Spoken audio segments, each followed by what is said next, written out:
ঝড় বৃষ্টি বজ্রপাত মেঘ যাই হয়ে যাক না কেন, আমরা যদি কোনো জায়গা একবার যাওয়ার সিদ্ধান্ত নিই তাহলে আমাদেরকে যেতেই হবে। সে যাই হয়ে যাক না কেন, অবশ্য পরিবারের যদি মত থাকে তবে, না হলে নয়। হ্যালো এভরিওয়ান, কেমন আছো তোমরা সবাই? তো এই বৃষ্টিতে আমরা 4 বোন আর ভাই মিলে বেরিয়ে পড়েছি মামা বাড়ি যাওয়ার উদ্দেশ্যে। তো ওখানে শীতলা পুজো হচ্ছে, সেই জন্য আমরা এখন সবাই মিলে যাচ্ছি। আর আমাদেরকে এগোবার জন্য মা আর বড় মা এসেছে। আমাদের এখানটা যেহেতু হেঁটেই যেতে হয়, তোমরা জানোই অনেকে যে এদিকটা তো টোটো নেই পোলটা ভাঙার জন্য। আর মামা বাড়িটা হচ্ছে শিবরাই, বাড়ি থেকে আধ ঘন্টা লাগে টোটোয় আসতে। এই তো আমরা এখন পৌঁছেও গেছি। তারপর ওখানে গিয়ে দেখলাম আমাদের মধুসোনা ফোন দেখছে, ওকে অনেক করে ডাকার চেষ্টা করলাম কিন্তু আসলো না, যেহেতু অনেক দিন আমাদেরকে দেখেনি সেই জন্য এখন আসছে না। তবে আরেকটু পরে একদম কাছ থেকে সরবে না এটাও জানি। তারপরে মামি আমাদেরকে ঠান্ডা দেয় আর ওটা খাবার পর আমরা নাস্তাও করে নিই।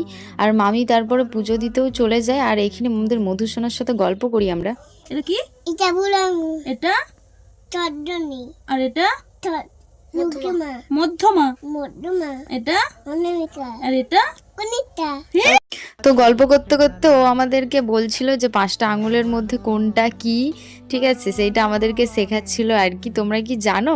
দেখো আমাদের মধুসোনা কিন্তু জানে।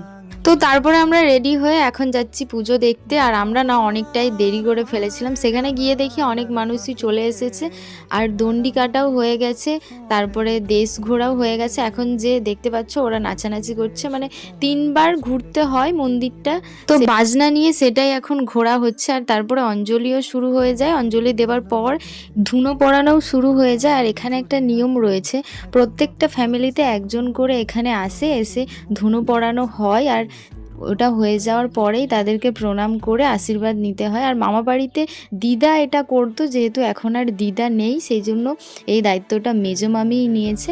মেজো মামি এখন এইগুলো করে।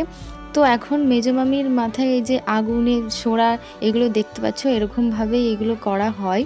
তো তারপর এগুলো হয়ে যাওয়ার পর আমরা পরপর বসি তাদের কোলে, বসার পর আশীর্বাদ নিই। এখন এই তো আমি যাচ্ছি বসতে, আর এখানটা এতটা ভিড় ছিল, মানে আমি জাস্ট বসেই ফট করে উঠে পড়েছি আর উঠতে গিয়ে পড়েও যাচ্ছিলাম আর কি।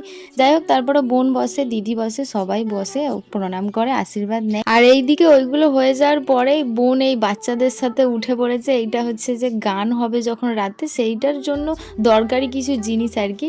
যাই হোক, সেটা রাতেই দেখতে পাবো। আর তারপরে বাতাসা ছড়ানো শুরু হয়ে যায়। আর এখানে শুধু বাতাসা নয়, আরও অনেক কিছু লজেন্স, বিস্কুট, আইসক্রিম, জিলেপি, মিষ্টি, মানে নানান রকমের জিনিস এখানে ছড়ানো হয়।